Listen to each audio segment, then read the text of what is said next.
Il turismo come fonte principale per lo sviluppo, il settore che può effettivamente produrre per la provincia di Agrigento e più in generale per la Sicilia benefici socio-economici. E i tesori archeologici, le bellezze naturalistiche e paesaggistiche abbinate all'enogastronomia e agli eventi culturali costituiscono certamente risorse da far conoscere, promuovere e sfruttare. Obiettivi che rientrano nelle finalità del Consorzio e Distretto Turistico Valle dei Templi, enti diversi ma sinergici e funzionali all'unico progetto che è quello di vendere il prodotto Agrigento. Il nuovo presidente del Consorzio è Paolo Pullara, subentrato a Gaetano Pendolino, a sua volta divenuto amministratore del Distretto Turistico Valle dei Templi.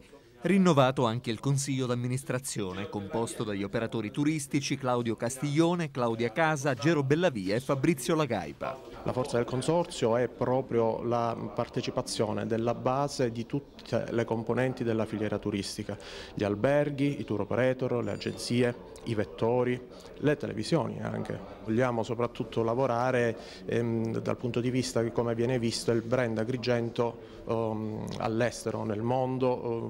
Vogliamo rivedere intanto anche la situazione del nostro sito internet, cercando di trasformarlo in una direzione più web 2.0, da un punto di vista anche dei social media, della comunicazione. Il Consorzio fa parte del Distretto Turistico Valle dei Templi, ente che mette insieme pubblico e privato, nato con la legge regionale del 2005 che ha soppresso le aziende di soggiorno e per l'incremento turistico. Il distretto Valle dei Templi è stato costituito in questo 2012 e si estende anche nella provincia di Caltanissetta. È oggi composto da 85 imprese e 16 comuni, oltre alla provincia regionale di Caltanissetta, l'ente parco archeologico e la biblioteca museo Luigi Pirandello. E recentemente hanno chiesto di aderire anche i comuni di Gela, Butera e Riesi. Ci è stato presentato un progetto di sviluppo, quindi un piano di sviluppo territoriale che contempla una serie di attività legate alla promozione del territorio, eventi e soprattutto poi la creazione del sistema della rete informativa pubblico-privata per poter dare al territorio una informazione, diciamo, consona, comunque coerente e adeguata a quelle che sono i fabbisogni dei turisti stessi. Noi faremo questa promozione grazie a queste risorse che verranno una parte dal pubblico, quindi il 50% del pubblico con i fondi speciali ad hoc riservati. L'altro 50% dovrà mettere il Consorzio, perché il Consorzio del Distretto Turistico Valle dei Templi in quanto tale è una società di fatto privata.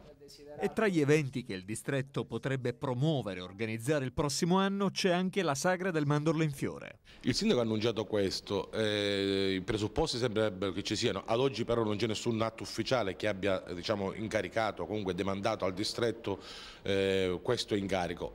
Qual è il beneficio eventualmente di un'operazione di questo genere? Il distretto turistico Valle dei Templi, così come tutti i distretti, hanno un piano triennale di sviluppo, per cui ciò significa che se un evento viene inserito all'interno di un piano triennale e avendo il finanziamento per 3 anni dal punto di vista regionale, noi avremo la certezza che per 3 anni l'evento si realizzerà con una certa somma.